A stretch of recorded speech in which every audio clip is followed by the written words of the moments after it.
Assalamualaikum warahmatullahi wabarakatuh. Semoga yang sedang menyimak kisah ini berada dalam keadaan baik, sehat, dan diberi ketenangan hati. Malam ini, saya ingin mengajak Anda berjalan pelan, tidak tergesa, tidak langsung melompat ke babak menegangkan. Kita mulai dengan langkah ringan, seperti membuka pintu cerita, sedikit demi sedikit, agar mata terbiasa dengan suasananya. Di antara deretan bangunan besar di kawasan industri Pulau Gadung, ada satu tempat yang sering luput dari perhatian orang luar, tetapi sangat diingat oleh para pekerja di sekitarnya. Gudang nomor ke-7, sekilas tidak ada yang berbeda dari bangunan itu. Hanya dinding kusam, pintu baja bergaris, dan atap yang sudah lama tidak dicat ulang. Namun bagi sebagian orang, terutama mereka yang bekerja di pabrik rokok yang berdiri tidak jauh dari sana, gudang itu seperti memiliki kehidupan sendiri. Suara mesin tua yang kadang terdengar saat malam menjadi cerita pembuka dari banyak obrolan antara karyawan. Tidak ada yang tahu dari mana asal suaranya, dan tidak ada pula yang ingin memastikan. Mereka hanya menganggapnya bagian dari keanehan lama yang sudah menjadi bagian dari kawasan itu. Cerita ini akan membawa kita mengikuti langkah seorang mandor yang tanpa sengaja membuka rahasia pabrik tempatnya bekerja. Sebuah rahasia yang tidak pernah ia bayangkan akan membuat hidupnya berubah. Namun, sebelum sampai ke sana, mari kita mulai perlahan. Karena setiap kisah besar selalu dimulai dengan sesuatu yang tampak kecil dan sepele.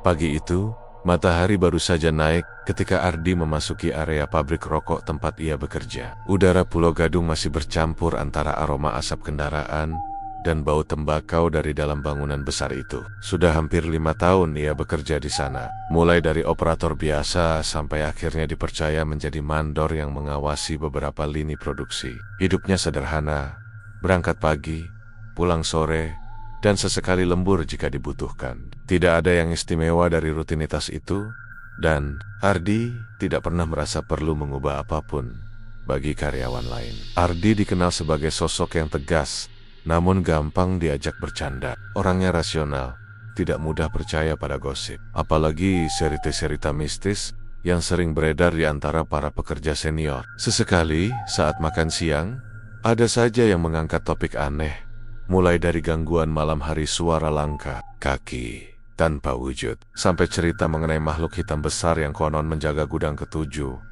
Ardi selalu menanggapinya dengan senyum tipis dan gelengan kecil. Udahlah, Bang.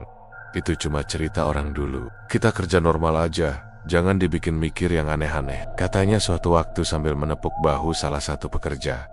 Hari itu berjalan seperti biasa. Mesin-mesin pabrik berdengung stabil. Karyawan shift pagi sibuk mengisi bahan baku, dan suara forklift sesekali lewat membawa kardus-kardus besar. Ardi berkeliling memastikan setiap lini berjalan aman. Ia sesekali berhenti untuk mengecek tekanan mesin, memastikan tidak ada kesalahan produksi, dan memberikan instruksi ringan pada pekerja yang tampak kebingungan. Namun, ada hal kecil yang ia perhatikan belakangan ini. Para pekerja senior tampak menghindari area sekitar gudang ke-7. Mereka memilih memutar lebih jauh ketika mengambil bahan baku atau membawa perlengkapan kerja. Beberapa dari mereka bahkan menolak jika Ardi meminta mengecek area sekitar gudang tersebut. Pada awalnya, ia menganggap itu hanya kemalasan biasa, tapi lama-lama ia menyadari tatapan mereka berubah setiap kali melewati jalan kecil menuju gudang itu. Ada rasa takut yang tersirat meski tidak diucapkan. Ardi masih saja menganggapnya sebagai ketidaksukaan terhadap gudang tua yang memang terlihat kusam dan gelap. Pabrik itu memiliki 7 gudang besar. Namun, gudang 7 adalah yang paling jarang digunakan. Pintu besinya mulai berkarat, kacanya buram, dan lampunya mati sejak bertahun-tahun lalu. Fungsi gudang itu dulu untuk menyimpan mesin-mesin lama yang sudah tak dipakai. Menurut cerita, listriknya sudah dicabut, sehingga tidak ada satupun mesin yang seharusnya bisa beroperasi di dalamnya. Bang Ardi, kalau mau ambil komponen, jangan lewat belakang ya, kata Bang Tono, seorang mekanik senior ketika mereka bertemu di area bengkel kecil pabrik. Kenapa? Biasa aja kan? Tanya Ardi heran. Tono ragu sejenak sebelum menjawab. Pokoknya, jangan lewat situ malam-malam. Banyak yang gak enak. Udah, dengerin aja. Ardi terkekeh pelan. Bang Tono ini percaya banget. sama begituan. Tono hanya mengangkat bahu, lalu berlalu tanpa menjelaskan lebih lanjut. Sore hari, saat karyawan lain mulai bersiap-siap pulang, Ardi memutuskan untuk menyelesaikan berkas laporan produksi. Ia duduk di ruang mandor yang letaknya cukup dekat dengan area belakang pabrik. Jam dinding menunjukkan pukul 6 lewat sedikit. Suaranya terdengar jelas berdetak karena suasana pabrik yang mulai sepi. Ketika ia hendak menutup laporan, tiba-tiba terdengar bunyi samar, seperti suara mesin tua yang berputar pelan. Ardi berhenti mengetik. Ia menajamkan telinga. Ber. Suara itu terdengar teratur, bergetar pelan, namun jelas berasal dari arah gudang. Ardi mengangkat kepalanya dan memandang ke jendela kecil ruang mandor. Ia tahu persis sumber suara itu. Arah gudang 7. Ia menghela napas. Paling ada truk atau forklift lewat, gumamnya. Meski ia tahu tidak ada kendaraan yang biasanya lewat jam segitu. Suara itu kembali terdengar, sedikit lebih panjang, seperti mesin lawas yang dipaksa hidup meski sudah tua. Ardi menutup map laporan dan berdiri. Sempat ragu apakah ia perlu mengeceknya atau tidak. Namun rasa lelah lebih kuat daripada rasa ingin tahu. Lagi pula, menurutnya tidak masuk akal. Ada mesin yang menyala di gudang itu. Listriknya saja sudah tidak terhubung. Tanpa pikir panjang, Ardi mematikan lampu ruang mandor dan berjalan ke pintu. Kalau suara mesin itu masih terdengar pelan dari kejauhan, namun ia memilih mengabaikannya. Menganggap itu hanya halusinasi akibat kelelahan. Ia tidak tahu suara itulah yang kelak mengubah seluruh hidupnya.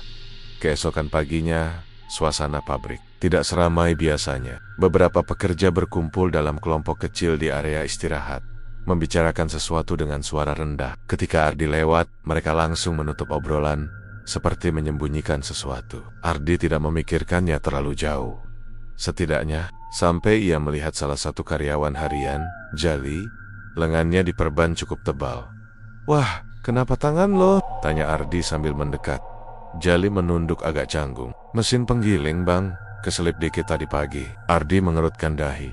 Itu sudah kecelakaan ketiga dalam 2 minggu terakhir. Kok bisa?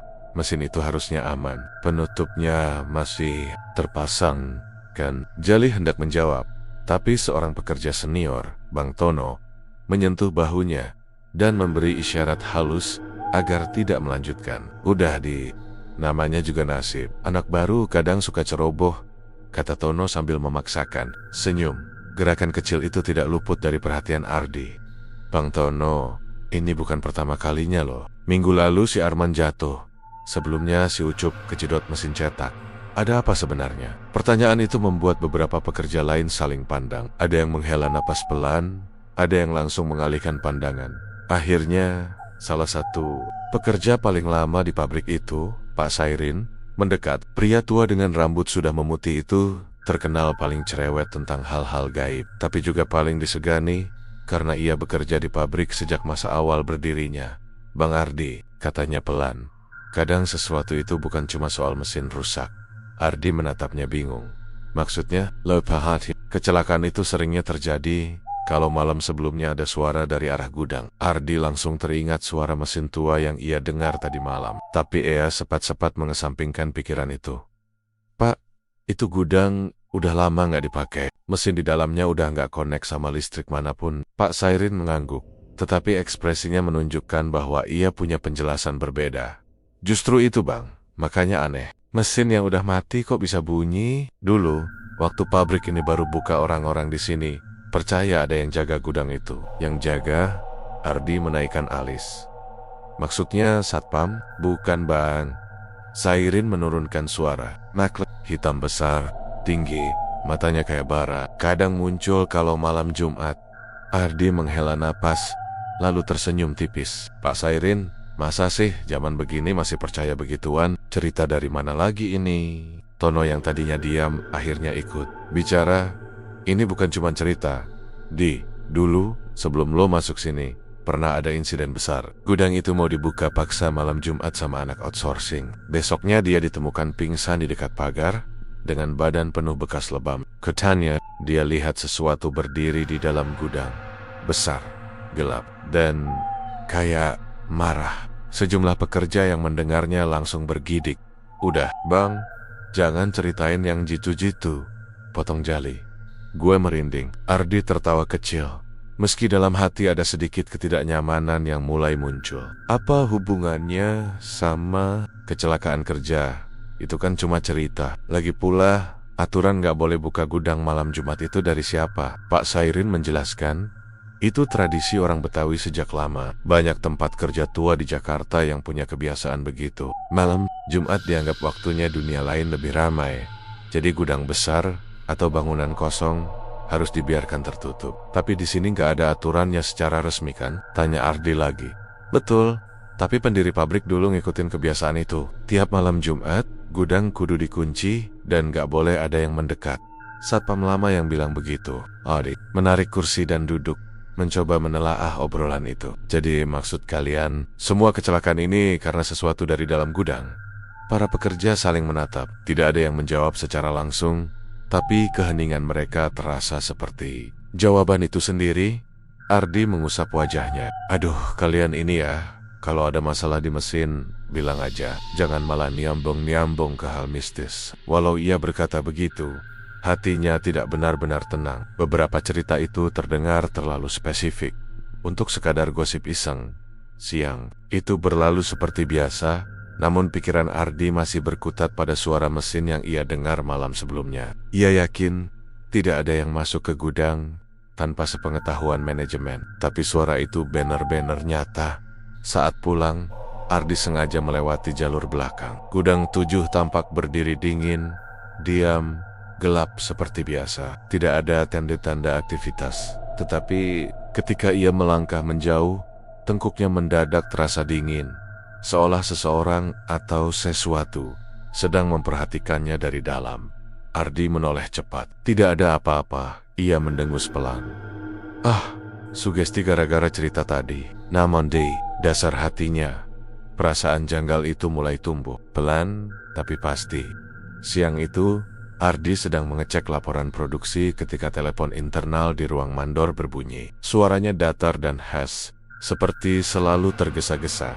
Ardi, bisa ke ruang administrasi sebentar? Suara Bu Mirna, kepala administrasi, terdengar. Ada beberapa arsip lama yang harus dipindahkan. Tenaga kantoran di sini kurang. Siap Bu, saya ke sana sekarang. Ardi langsung berjalan menuju gedung kecil yang terletak di sisi timur pabrik. Ruangan administrasi itu penuh dengan lemari dokumen dan tumpukan map yang seolah tidak pernah habis. Ketika ia masuk, Bu Mirna sedang mengatur berkas di meja besar yang hampir tidak menyisakan ruang kosong.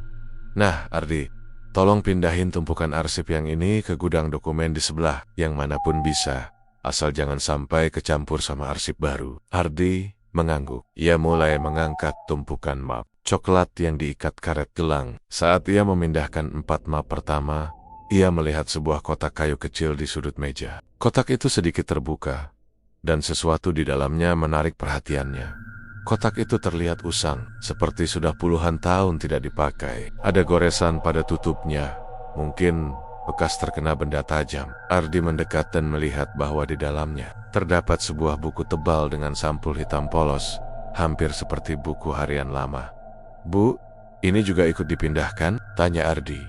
Bu Mirna menoleh sebentar, lalu mengerutkan kening. Oh, itu saya baru nemu pas beresin lemari lama. Kayaknya catatan pribadi Pak Ranu zaman dulu.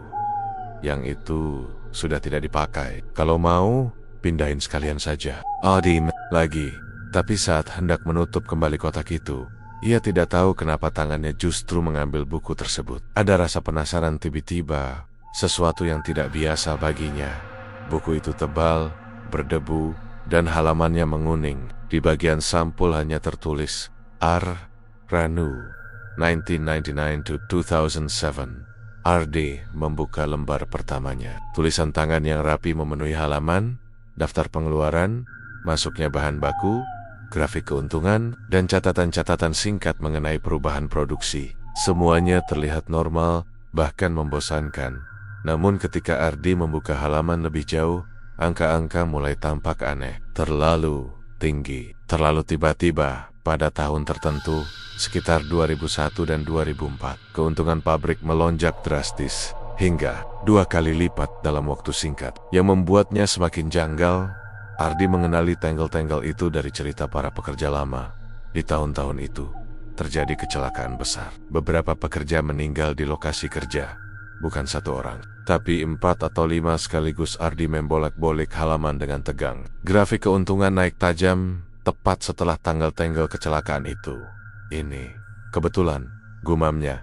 Ia menelusuri lebih jauh. Halaman-halaman berikutnya dipenuhi angka yang dicoret-koret, kemudian diganti dengan angka baru yang lebih tinggi. Ada tulisan catatan kecil di sampingnya. Disetujui, sudah dibayar. Satu lagi diperlukan. Ardi tidak mengerti maksudnya, tapi tulisannya terasa aneh. Seolah ada transaksi yang tidak pernah ia dengar dalam dunia bisnis apapun. Ia menelan ludah dan membuka halaman paling belakang. Di sana tidak ada angka, tidak ada catatan. Yang ada hanyalah gambar-gambar, simbol asing.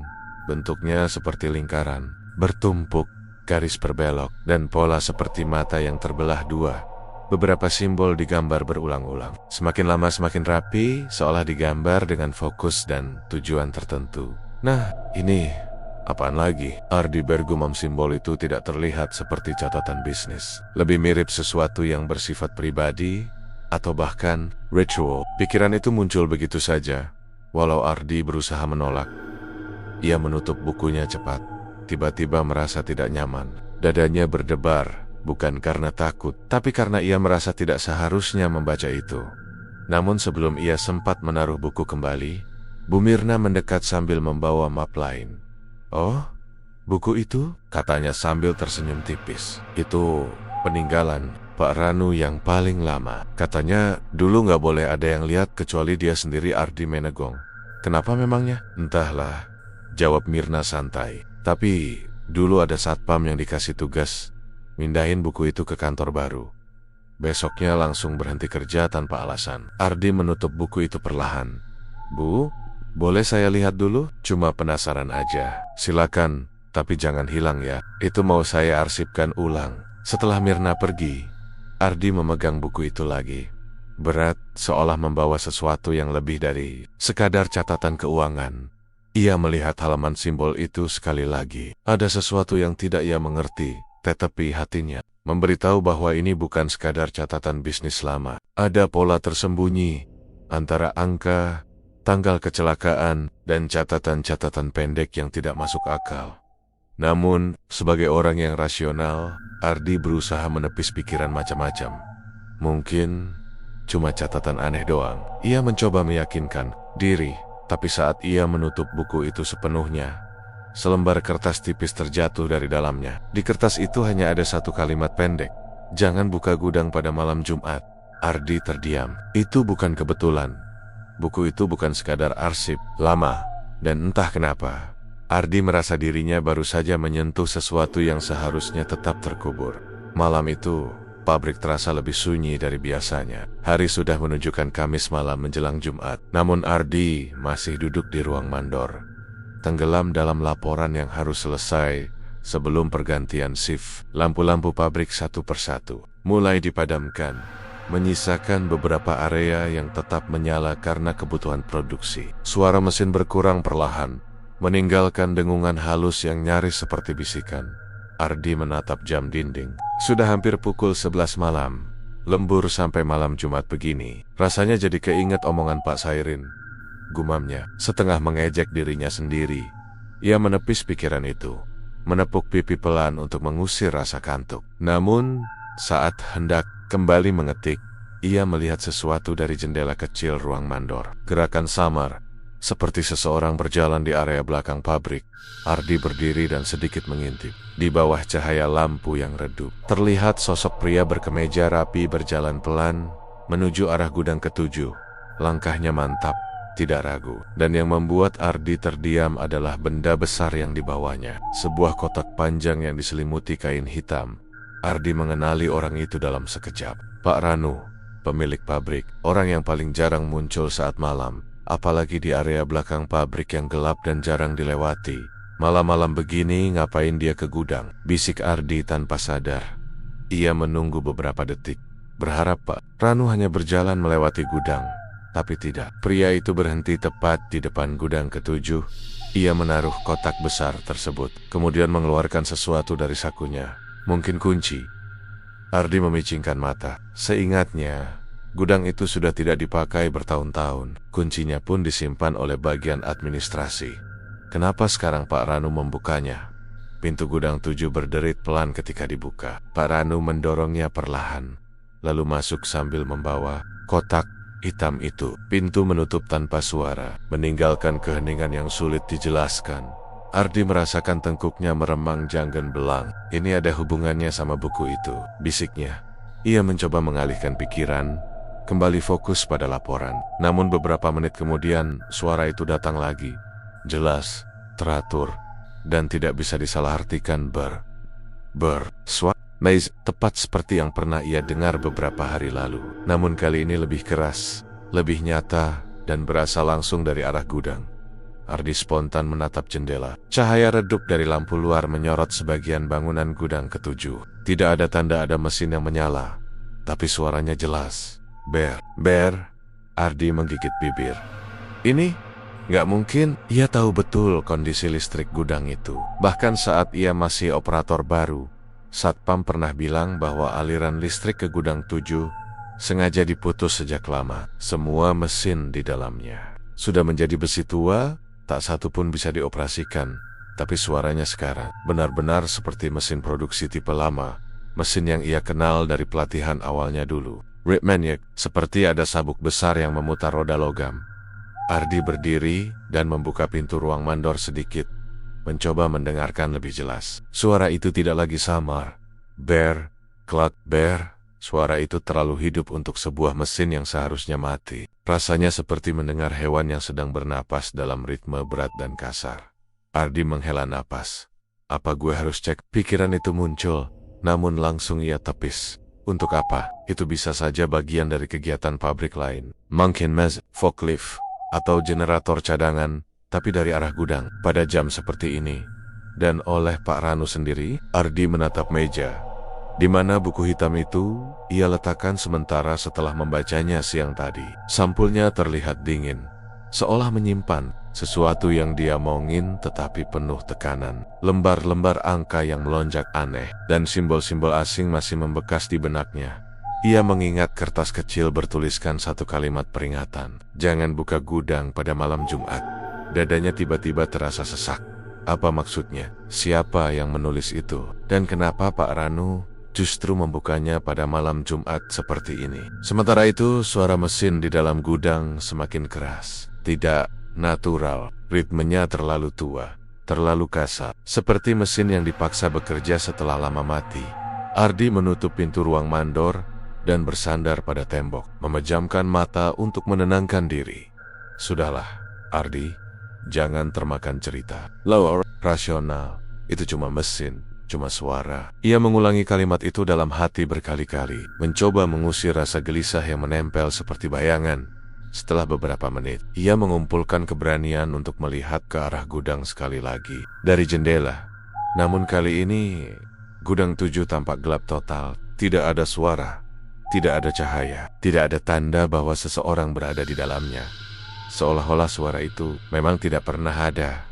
Ardi terdiam cukup lama sebelum mematikan lampu ruang mandor dan memutuskan pulang. Ia ingin percaya bahwa semua itu hanya kebetulan, hanya gangguan kecil yang tidak penting. Namun ketika berjalan melewati area belakang dan mendekati pintu keluar pabrik, ia merasakan sesuatu yang membuat langkahnya terhenti. Udara di sekitar gudang 7 lebih hangat dari biasanya. Seolah ada sesuatu yang baru saja bekerja keras di dalamnya. Ardi menelan ludah, mempercepat langkahnya, dan tidak menoleh lagi. Ia tidak tahu bahwa malam itu adalah awal dari segala hal yang tidak bisa ia hindari. Keesokan harinya, suasana pabrik tampak biasa saja dari luar. Truk-truk pengantar bahan baku hilir mudik. Suara mesin produksi bergemuruh, dan para pekerja bergerak terburu menyelesaikan target harian. Namun bagi Ardi, segala hal tampak berbeda. Pagi itu, pandangannya terus tertuju pada arah gudang 7. Setiap kali ia melewati jendela atau lorong yang menghadap ke belakang pabrik, tidak ada yang aneh secara kasat mata. Gudang itu tetap gelap, pintunya tertutup rapat, dan papan dilarang. Masuk yang sudah berdebu masih terpampang di atas gagangnya. Tapi apa yang ia lihat dan dengar semalam tidak bisa hilang begitu saja dari pikirannya. Kalau suara itu cuma mesin, kenapa gue sampai kebayang terus? Gumamnya sambil membuka daftar absen pekerja. Pikirannya tidak fokus. Setiap angka yang ia baca seolah berubah menjadi catatan misterius dari buku keuangan Pak Ranu. Angka-angka itu terus mengganggunya, seperti menuntut jawaban yang tidak pernah ingin ia cari. Akhirnya, Ardi menutup buku absen dan keluar dari ruang mandor. Ada seseorang yang mungkin bisa memberikan jawaban. Seseorang yang sudah ia kenal sejak pertama kali bekerja di pabrik itu. Pak Jaya, satpam tua yang sudah bekerja sejak pabrik berdiri, sekitar akhir tahun 90-an. Orangnya pendiam dan jarang bicara, tapi semua pekerja tahu kalau soal sejarah pabrik, dialah orang yang paling paham. Ardi sering melihatnya duduk di pos satpam belakang sambil merokok kretek, memperhatikan gerbang kecil yang jarang dilewati orang. Ardi berjalan ke arah sana. Pak Jaya sedang duduk di bangkunya sambil memegang termos kopi. Ketika melihat Ardi mendekat, ia mengangguk kecil. "Pagi, Di. Tumben kesini," ujarnya. Ardi menarik napas. "Pagi, Pak. Saya mau tanya-tanya sedikit soal gudang belakang." Ekspresi Pak Jaya langsung berubah. Alisnya terangkat dan tangannya berhenti menggenggam gelas kopi.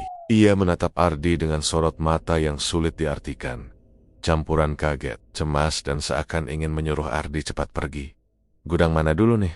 "Gudang 7, Pak." Pak Jaya menghela napas panjang, seperti sedang mempersiapkan diri sebelum menjawab. Ia menoleh sebentar ke arah gudang yang tampak samar dari pos satpam. "Nopa lo nanya-nanya gudang 7?" tanyanya pelan. "Semalam saya lembur, Pak. Ada yang saya lihat." Pak Jaya tidak menjawab, menunggu dengan wajah tegang. "Saya lihat Pak Ranu ke sana, bawa kotak besar. Terus, saya dengar suara mesin dari dalam gudang." Ardi menelan ludah, merasa sedikit bodoh setelah mengatakannya. Padahal listriknya kan sudah lama mati. Kali ini gelas kopi di tangan Pak Jaya bergetar sedikit. Ia meletakkannya perlahan ke meja kecil di sampingnya. "Dengar nih, Di." Suara Pak Jaya berubah lebih berat. "Kalau lo masih mau kerja lama di sini, jangan dekat-dekat gudang itu." Ardi terdiam. "Kenapa? Memangnya ada apa?" Pak Jaya memandangi Ardi lama, seolah menimbang apakah ia harus bicara atau tidak. Akhirnya ia mengusap wajahnya dan berbisik pelan, seperti takut ada yang mendengar.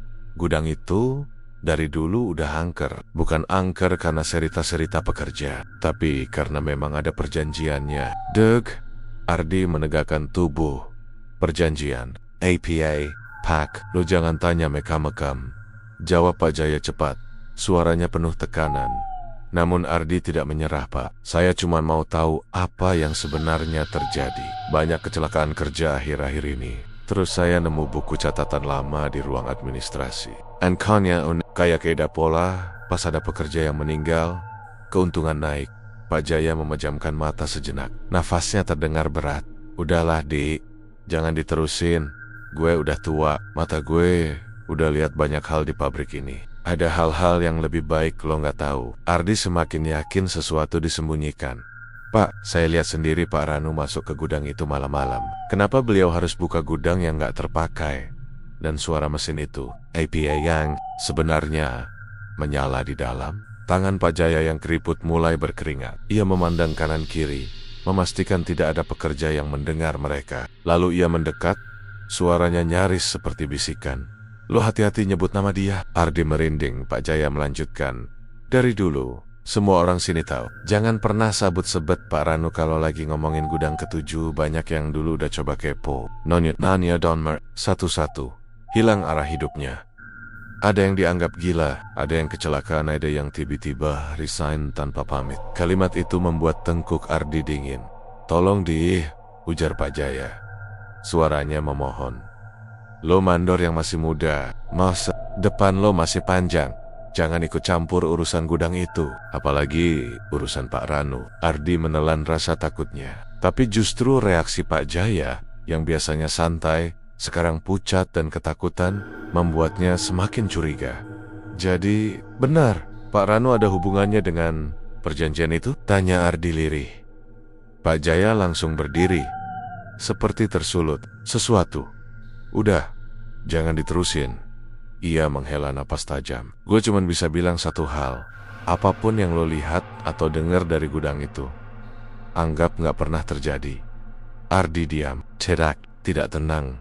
Ketika ia berbalik hendak pergi, Pak Jaya memanggilnya lagi. Suara satpam tua itu pelan, hampir bergetar. Ardi menoleh. Semalam itu bukan mesin. Pak Jaya menatap tajam. Meskipun lo dengar suaranya kayak mesin, percayalah, itu bukan mesin. Darah Ardi terasa berhenti mengalir sejenak. Satpam itu kembali duduk, memeluk lengan dan menatap lantai dengan mata kosong. Seolah suara itu mengingatkannya pada sesuatu dari masa lalu yang tidak ingin ia kenang. Ardi melangkah pergi dengan kepala penuh pertanyaan, tapi satu hal jelas. Apapun yang terjadi di gudang 7, itu jauh lebih besar dan lebih gelap dari sekadar suara mesin tua. Pagi itu, pabrik yang biasanya penuh hiruk-pikuk mendadak terasa lebih sunyi dari biasanya. Ardi belum sempat menyalakan komputer ketika suara sirena kecil dari area produksi terdengar. 2 kali berturut-turut, kode darurat internal. Ia refleks berlari ke arah sumbernya. Di lorong menuju ruang produksi, beberapa pekerja terlihat panik. Ada yang menutup mulut dengan kedua tangan, ada yang memalingkan wajah, dan ada yang terdiam membatu. Ardi menerobos mereka dan menemukan seorang pekerja muda tergeletak di lantai. Tubuhnya tertimpa salah satu modul mesin berat yang seharusnya mustahil jatuh dari posisinya. Namanya Fajar, baru bekerja 3 bulan, masih 20-an, ceria, dan sering bertanya pada Ardi soal peluang naik jabatan. Sekarang, tubuhnya tidak bergerak sama sekali. Siapa yang lihat kejadian? Tanya Ardi cepat. Seorang pekerja perempuan menjawab dengan suara gemetar. Dia lagi ngecek baut, terus mesinnya kayak goyang sendiri, Pak. Tiba-tiba roboh. Mesin ini baru diservis minggu lalu. Ardi menggornir. Nggak mungkin roboh cuma karena dicek bautnya. Beberapa pekerja saling pandang. Tidak ada yang berani bicara. Manajemen datang hanya beberapa menit kemudian. Terlalu cepat untuk ukuran kejadian mendadak. 2 orang staf HR dan 1 supervisor senior langsung mengambil alih. Semua kembali bekerja. Ini kecelakaan biasa, ujar supervisor itu dengan nada datar. Ardi spontan memprotes. Kecelakaan biasa, mesin segede itu nggak mungkin jatuh tanpa sebab. Supervisor itu menatapnya tajam. Ardi, ini bukan urusanmu. Kamu mandor, bukan teknisi investigasi. Kita akan urus internal. Ardi mengepalkan tangan. Setidaknya, lakukan audit keamanan. Kami akan tangani. Sekarang kembali ke pos masing-masing. Suasana berubah dingin. Para pekerja menunduk, tidak berani menentang. Ardi menatap tubuh Fajar yang sudah mulai diangkat petugas internal. Semua dilakukan cepat. Terlalu cepat. Tidak ada dokumentasi lengkap. Tidak ada investigasi. Tidak ada catatan resmi. Ardi tahu prosedur. Ini bukan prosedur. Siang hari, pabrik kembali berjalan normal seolah tidak terjadi apa-apa. Tapi Ardi tidak bisa begitu saja melupakan kejadian itu. Ada sesuatu yang mengganjal, dan rasa ganjal itu membawanya kembali pada buku catatan keuangan yang ia sembunyikan di laci mejanya. Ia mengambil buku itu dengan tangan yang sedikit bergetar.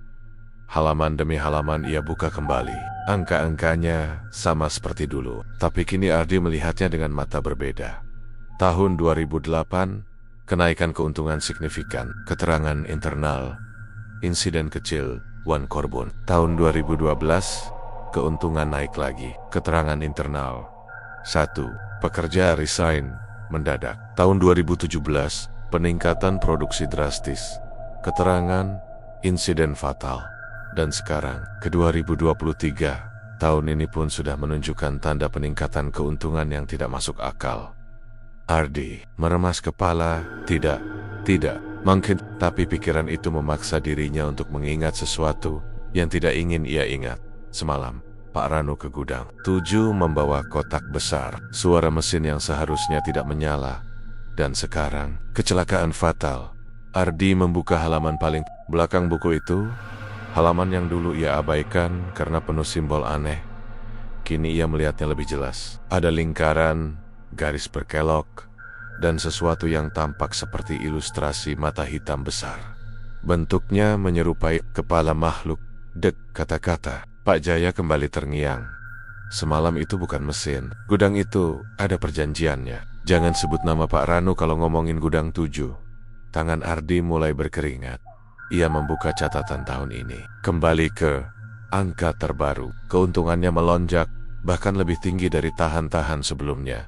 Dan di bawah angka itu, ada catatan kecil dengan tulisan tangan yang sama, seperti catatan masa lalu.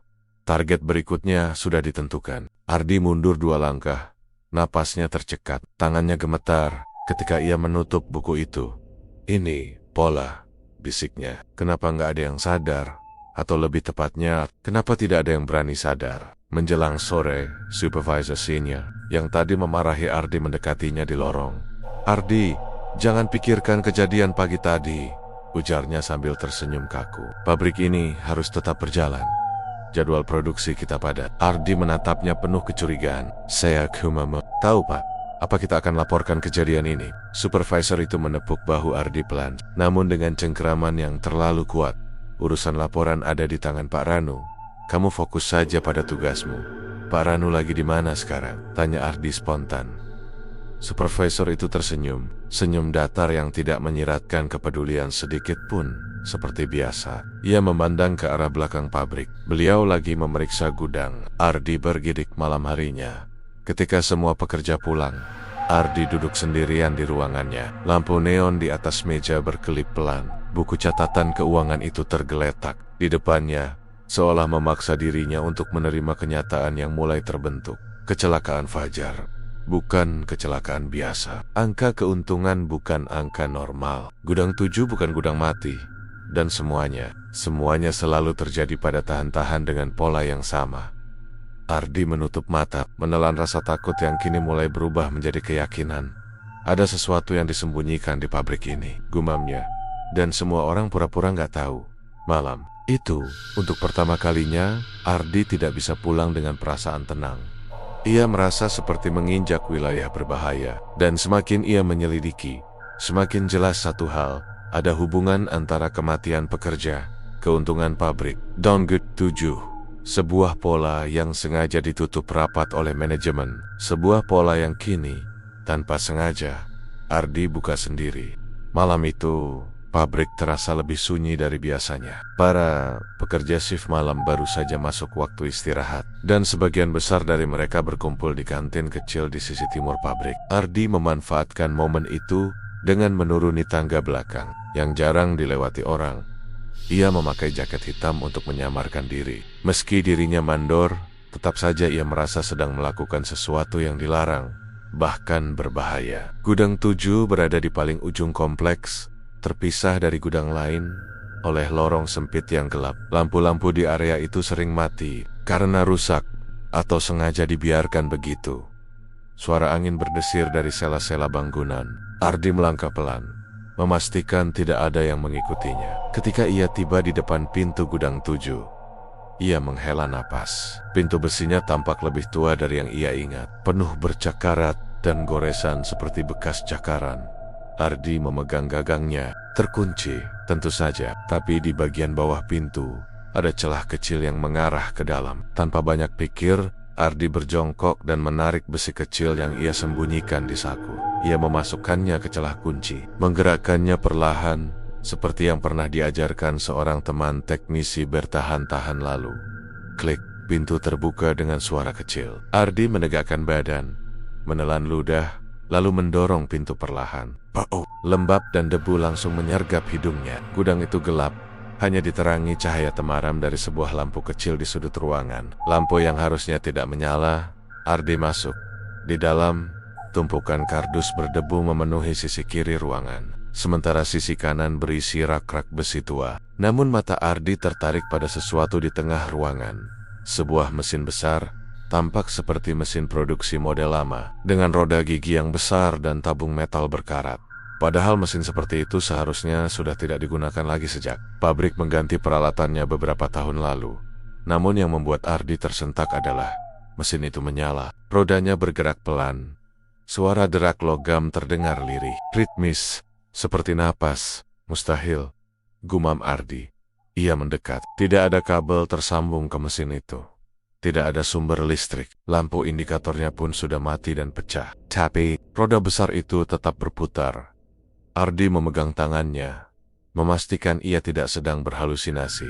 Dinginnya logam membuat ia yakin mesin itu benar-benar hidup dengan sendirinya. Dek-dek, rodanya terus bergerak, perlahan namun konsisten. Ardi mundur sedikit, tubuhnya merinding.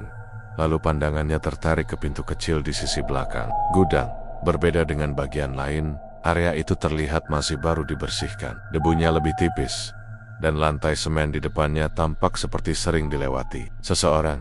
Ardi membuka pintu kecil itu. Di baliknya terdapat sebuah ruangan sempit. Hanya cukup untuk 2 atau 3 orang berdiri. Dindingnya lembab, dan di sudut ruangan ada meja kayu kecil dengan lilin-lilin yang sudah padam. Di atas meja, ada mangkuk tanah liat, beberapa kertas tulisan tangan yang tidak bisa Ardi baca, dan sesuatu yang tampak seperti tempat sesaji kecil. Bukan altar resmi, bukan juga tempat ritual yang besar, tapi cukup membuat suasana ruangan terasa menekan. Ardi memerhatikan lebih jauh. Di dinding belakang, tergantung beberapa benda yang membuat dadanya mengencang. Borgol berkarat, terikat pada sebatang pipa besi yang menancap di dinding. Di bawahnya, tergantung seragam lama pekerja pabrik. Warna birunya sudah memudar, dan di bagian kerahnya tampak noda coklat tua yang tidak sepenuhnya hilang. Ardi melangkah mendekat, merasa detak jantungnya semakin keras. Seragam itu terlihat seperti milik pekerja shift malam. Ada nama kecil di bagian saku, Hari Sumarno. Ardi menutup mulutnya dengan tangan. Ia ingat nama itu. Ia pernah mendengar cerita tentang seorang pekerja senior bernama Sumarno yang hilang belasan tahun lalu. Katanya, ia pulang dari shift malam dan tidak pernah kembali. Manajemen menyebutnya kabur dari pekerjaan. Tapi seragam itu kenapa ada di sini? Ardi memalingkan wajah, mencoba menenangkan diri. Namun makin ia melihat sekeliling ruangan itu, makin kuat perasaan bahwa tempat ini bukan sekadar gudang mati. Ini tempat seseorang melakukan sesuatu yang gelap. Untuk sesaat, pikiran Ardi kembali pada angka-angka di buku keuangan, catatan rahasia, keuntungan naik, dan korban kerja yang hilang tanpa jejak. Apa semua itu terjadi? Di ruangan ini, Ardi menelan ludah. Hatinya berdebar keras. Ia mulai mundur, perlahan, tidak ingin menyentuh apapun. Ruangan itu terlalu sunyi, terlalu dingin, dan terlalu penuh kenangan yang tidak ia pahami. Saat ia kembali ke ruangan utama, mesin tua itu masih bergerak, namun kini terdengar lebih keras, seolah mengetahui bahwa Ardi telah melihat lebih dari yang seharusnya. Glek, klik-klik, suara roda besi itu kini seperti detak jantung besar yang tidak wajar. Ini bukan mesin biasa, bisik Ardi. Ia memutar badan dan melangkah cepat menuju pintu. Tepat ketika ia hendak keluar, ia sempat melihat sesuatu di sudut ruangan. Bayangan besar, berdiri tegak, tidak bergerak. Ardi berkedip. Bayangan itu hilang saat ia fokuskan pandangan. Tidak, ia tidak ingin tahu. Tidak sekarang. Ia keluar secepat mungkin, menutup pintu gudang dengan napas memburu. Kaki-kakinya gemetar saat berjalan kembali ke arah pabrik. Malam itu, Ardi tidak bisa menipu dirinya sendiri lagi. Gudang 7 bukan gudang penyimpanan, bukan pula tempat menyimpan mesin rusak. Itu adalah tempat di mana sesuatu terus hidup, dan mungkin selama ini menuntut sesuatu. Sejak malam Ardi menyelinap ke dalam gudang 7, setiap sudut pabrik terasa berbeda. Lorong yang biasanya terang kini seperti lebih redup, suara mesin terasa lebih berat, dan langkah para pekerja terdengar lebih cepat. Seakan semuanya ingin segera pulang sebelum malam turun. Ardi berjalan sambil menahan napas. Buku catatan keuangan di lacinya, suara mesin tua yang hidup sendiri, borgol berkarat, seragam milik pekerja yang hilang. Semuanya saling menyambung seperti potongan puzzle kelam yang sengaja disembunyikan. Sore itu, ia melihat sesuatu yang membuat jantungnya berhenti sejenak. Pak Ranu berjalan cepat menuju belakang pabrik. Kera gudang 7, diikuti 2 orang yang Ardi kenali sebagai staf kepercayaannya. Bimo, kepala shift malam, dan seorang laki-laki berjas hitam yang jarang terlihat di area produksi. Mereka membawa koper besar dan sebuah peti kayu kecil. Gawat, bisik Ardi. Ia tidak ingin ke sana, tapi rasa ingin tahunya menekan lebih keras daripada rasa takutnya. Terlalu banyak misteri, Terlalu banyak hal janggal yang dibiarkan menggantung. Ia mengikuti mereka dari jauh, memanfaatkan bayangan bangunan, pabrik sebagai perlindungan. Pak Ranu membuka pintu gudang 7 dengan kunci yang tergantung di lehernya. Begitu pintu terbuka, cahaya temaram dari dalam memantul ke wajah mereka. Ardi mendekat, bersembunyi di balik kontainer kosong di dekat tembok pintu. Sedikit terbuka, cukup untuk Ardi mengintip. Di dalam, mesin tua itu masih bergerak. Suaranya lebih keras dari semalam, menggerung pelan seperti makhluk besar yang sedang bangun tidur. Pak Ranu meletakkan peti kayu di depan mesin. Peti itu tampak berat, tapi ia menggesernya dengan mudah, seolah tahu tepat di mana harus menaruhnya. Berapa lagi yang harus disiapkan? Tanya Bimo, suaranya rendah tapi jelas. Kita butuh satu lagi, jawab Pak Ranu tanpa menoleh. Ardi menahan napas. Kemarin sudah satu, lanjut Bimo, yang anak baru itu. Ya, jawab Pak Ranu datar. Tapi itu hanya ganti rugi. Tambul, aslinya harus orang yang dekat dengan inti pabrik. Orang yang energinya mengikat jalur produksi. Ardi merinding. Peti kayu itu dibuka sedikit. Dari selannya, Ardi melihat tumpukan kain merah gelap. Tidak jelas isinya, tapi bau menyengat, menyeruak keluar, seperti besi berkarat bercampur tanah basah. Pak Ranu menghela napas panjang. Perjanjiannya sudah jelas, katanya pelan, namun tegas. Selama mesin ini tetap diberi makan, produksi, kita takkan pernah turun. Bimo menunduk hormat. Laki-laki berjas hitam akhirnya bicara. Suaranya berat, dingin, dan membuat bulu kuduk Ardi meremang. Target berikutnya sudah ditentukan. Ardi mencondongkan tubuh sedikit untuk mendengar lebih jelas. Siapa? Tanya Pak Ranu. Laki-laki itu membuka selembar kertas dari dalam koper. Mandor yang shift siang.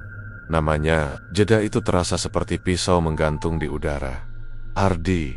Dunia Ardi berhenti. Tubuhnya membeku seperti batu. Suara mesin, suara napasnya sendiri, bahkan suara langkah Pak Ranu, semuanya seolah menjauh. Pak Ranu mengangguk pelan. Saya sudah duga, dia terlalu banyak tahu. Lanjut laki-laki berjas hitam. Semalam aku melihat ruangan ini berantakan sedikit, kata Pak Ranu. Ada yang menyentuh meja altar. Ardi menutup mulut ropet-ropet, menahan suaranya agar tidak lolos. Kalau begitu, cepatkan saja prosesnya, kata Bimo. Ardi gemetar. Tidak boleh cepat, laki-laki berjas hitam memperingatkan. Kalau tidak sesuai urutan, mesin akan menolak. Mesin tua di tengah gudang berderak keras. Seperti menanggapi ucapan itu, seluruh ruangan bergetar halus. Ardi harus dibawa dengan caranya. Tambah laki-laki itu. Dia harus sadar, dia yang dipilih. Ardi merasa seluruh tubuhnya ditusuk jarum es. Pak Ranu kemudian berkata dengan suara yang paling menakutkan yang pernah Ardi dengar dari seorang manusia. Pastikan dia tidak kabur. Mulai besok, jadwalnya saya pindahkan. Dekatkan dia ke area belakang, biar jalurnya lebih mudah. Ardi mundur perlahan, tapi kakinya menyenggol kaleng kecil di samping kontainer. Tring! Pak Ranu dan dua orang lainnya refleks, menoleh ke arah pintu. Ardi langsung memacu napasnya dan berlari secepat mungkin menjauh dari gudang. Jantungnya seperti ingin keluar dari dada. Suara langkah-langkah dari dalam gudang terdengar mengejar. Siapa itu? Suara Bimo menggema. Ardi tidak menoleh. Lorong sempit terasa lebih panjang dari biasanya. Lampu-lampu pabrik berkedip seperti sengaja memutus jalannya. Angin malam terasa lebih dingin, menusuk kulit seperti cakar tak terlihat saat ia berhasil mencapai area produksi utama. Langkah-langkah pengejar itu berhenti.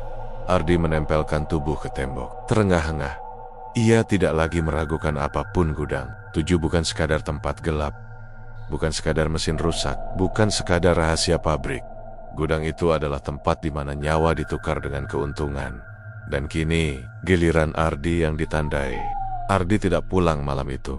Ia tidak berani. Setelah mendengar langsung namanya disebut sebagai tumbal berikutnya, semua bagian tubuhnya seolah menolak untuk diam. Nafasnya cepat, gelisah, dan pikirannya berputar tanpa henti. Ia di balik tembok ruang produksi, memastikan tidak ada yang mengikutinya. Namun pabrik terasa berbeda. Lampu-lampu di langit-langit yang biasanya terang kini berkelip lemah, seperti ada yang menghisap tenaganya. Suara mesin produksi yang seharusnya berhenti saat pergantian shift justru terdengar seperti bergema dari tempat jauh. Padahal ruangan itu kosong. Hembusan angin dingin mengalir dari lorong-lorong yang tidak seharusnya terbuka. Ardi merinding. Ia tahu satu hal.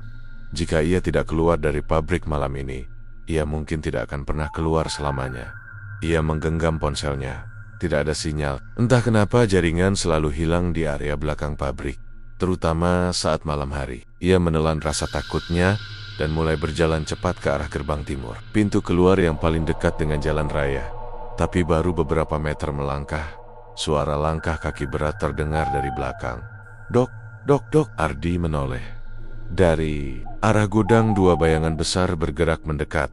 Bimo dan seorang staf keamanan yang tidak pernah ia lihat sebelumnya. Wajah mereka datar, dingin, dan sorot mata mereka seperti orang yang tidak lagi berpikir sebagai manusia. Dia ke arah sana. Suara Bimo terdengar jelas meski lirih. Ardi panik. Ia berlari. Lorong-lorong pabrik di malam hari berubah seperti labirin gelap. Bayangan mesin besar memanjang di lantai, menciptakan ilusi seolah ada sesuatu yang bergerak mengikuti Ardi. Setiap sudut seakan hidup dengan suara-suara tak jelas, langkah-langkah yang tidak berasal dari manusia, dengusan seperti napas berat, dan decitan besi yang muncul tanpa sumber. Saat Ardi melewati bagian produksi lama, tiba-tiba terdengar suara logam besar jatuh di belakangnya. BRAAA. Ia tersentak dan menoleh. Tidak ada apapun di sana, hanya rak tua yang kini roboh tanpa alasan. Tapi di balik rak itu, Ardi melihat sesuatu bergerak cepat, seperti bayangan besar yang mengintip dari balik mesin. Ardi menggeleng keras. Bukan sekarang, jangan halusinasi. Sekarang. Ia kembali berlari. Ketika ia hampir mencapai pintu timur, dua orang lain muncul dari sisi kiri. Mereka tidak mengenakan seragam seperti pekerja, tetapi lebih seperti keamanan internal yang tidak pernah resmi diperkenalkan di pabrik. Ardi berhenti, kata salah satu dari mereka. Nada suaranya nyaris tanpa emosi, seperti membaca teks kosong. Ardi tidak menjawab. Ia memutar arah dan kembali berlari. Nafasnya semakin berat, tenggorokannya kering, dan kakinya mulai lelah. Tapi adrenalin memaksa tubuhnya terus bergerak. Ia masuk ke gudang logistik utama dan bersembunyi di balik tumpukan karung bahan baku. Langkah-langkah mengejar terdengar di luar gudang. Saya lihat dia masuk. Cek sebelah kanan. Jangan biarkan dia keluar dari area ini. Ardi menendak, memeluk lututnya sambil menahan napas. Dari celah karung, ia melihat bayangan. Tiga orang mencari, mengendus-ngendus, seperti sedang mengincar sesuatu yang tidak boleh lepas. Salah satu dari mereka berhenti tepat di depan tempat Ardi bersembunyi. Ia berhenti, bergerak. Sepatu hitam itu diam di tempat. Dia sudah dekat, katanya lirih. Mesin sudah mulai lapar. Ardi hampir berteriak mendengar kalimat itu. Ia menggigit bibir, menahan rasa takut yang hampir meledak. Setelah beberapa detik yang terasa seperti seabad, kaki-kaki itu akhirnya bergerak menjauh. Ardi menunggu 5 detik, 10, 20. Ia keluar dari persembunyian dan berlari lagi. Kali ini menuju gerbang barat. Jalan yang lebih jauh, tetapi lebih jarang dijaga. Jika ia bisa mencapai pagar samping, ia bisa memanjat dan lari ke arah Jalan Raya Bekasi. Tapi ketika ia mendekati pagar, suara sirena internal menyala. Lampu merah berkedip di seluruh area pabrik. Pengamanan ketat aktif. Suara perempuan otomatis terdengar. Semua pintu ditutup. Area akses terbatas. Ardi ingin mengumpat keras. Ia memeriksa pintu pagar. Terkunci. Gembok besar menggantung di rantainya. Tidak ada waktu berpikir panjang. Ia segera memanjat pagar besi itu. Meski tangannya perih tergores kawat, ia sudah setengah jalan ketika suara langkah cepat terdengar dari belakang.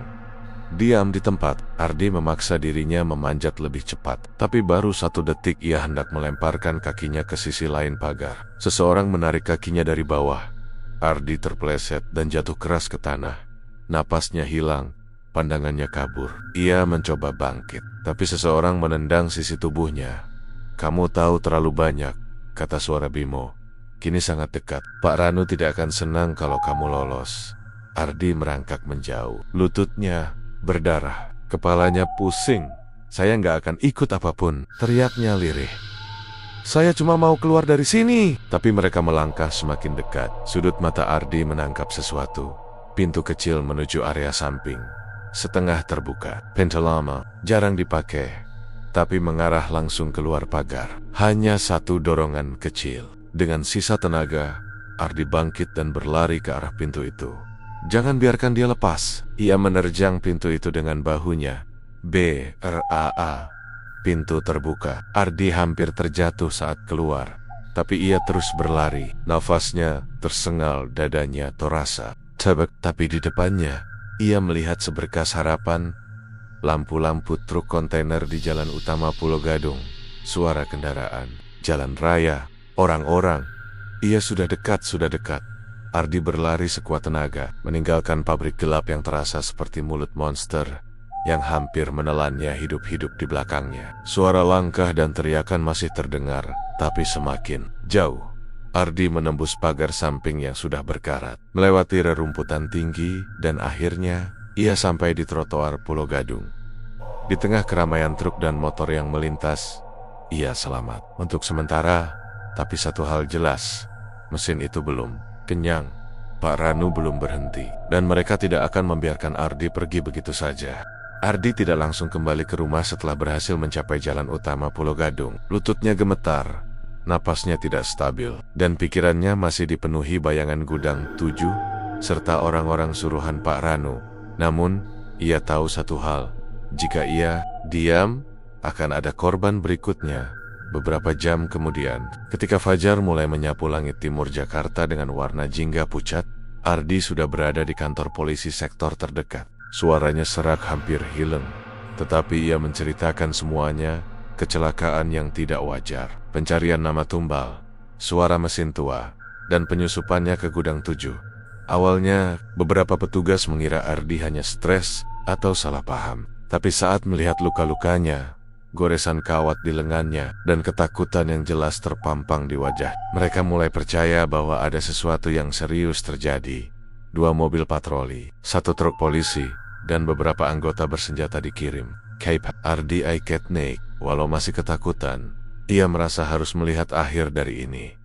Pabrik rokok itu tampak berbeda di bawah sinar pagi. Tidak lagi menyeramkan, tapi justru kosong, tenang, seperti bangunan mati yang ditinggalkan. Bertahun-tahun, ketika polisi menerobos gerbang dan menyebar ke area dalam, Ardi langsung menunjuk ke arah gudang ke-7. Pintu besar gudang itu terkunci rapat, namun bukan gembok yang tadi malam. Dilihatnya, "Bang, bukannya pakai kunci baru begini?" Salah satu petugas heran. Ardi menelan ludah. "Tadi malam, itu beda. Saya yakin, pintu digembok, tapi jelas baru dipasang." Masih mengilap, polisi mendobrak. Bruk, gudang 7 terbuka. Ardi berdiri paling belakang, mengintip perlahan, tapi begitu melihat isi gudang, ia membeku. Gudang itu kosong, benar-benar kosong. Tidak ada mesin tua yang berputar sendiri. Tidak ada altar kecil. Tidak ada borgol berkarat atau seragam pekerja lusuh. Bahkan bau apek khas gudang itu pun hilang. Lantainya bersih, seolah baru dipel lantai pagi ini. Salah satu petugas mengernyit. "Katanya ada mesin tua, Mas." "Hah, ada." Ardi berusaha menelan rasa getir yang naik di tenggorokannya. Mesinnya besar, berkarat, suaranya keras. Tapi tidak ada apa-apa. Bahkan tidak ada debu yang mengindikasikan mesin pernah berada di sana.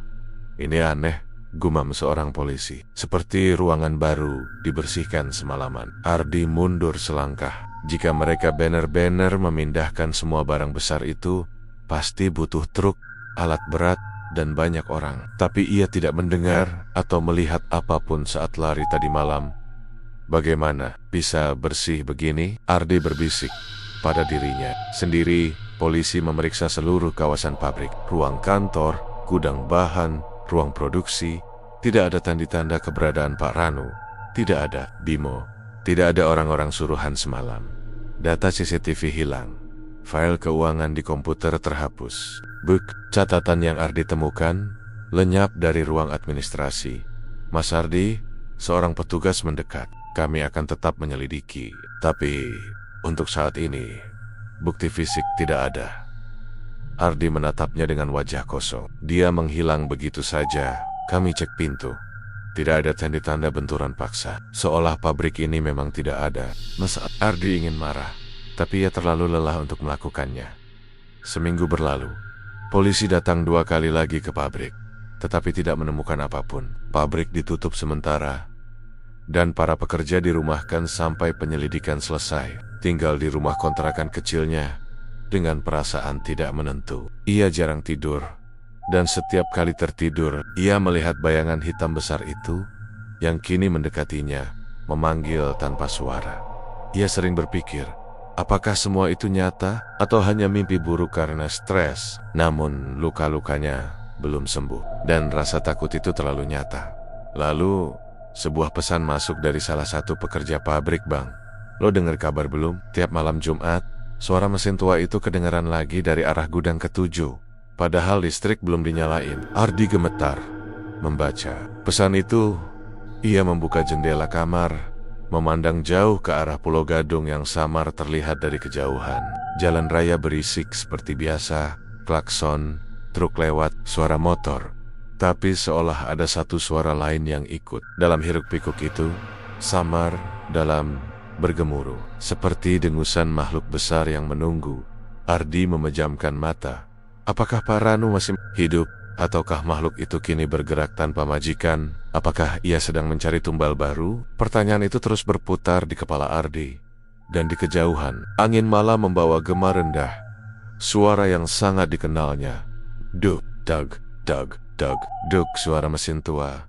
Cerita ini sepenuhnya fiktif dan dibuat hanya untuk keperluan hiburan. Tidak ada tokoh, tempat, atau kejadian dalam cerita yang benar-benar terjadi. Jika ada kesamaan nama atau lokasi, itu semata kebetulan belaka.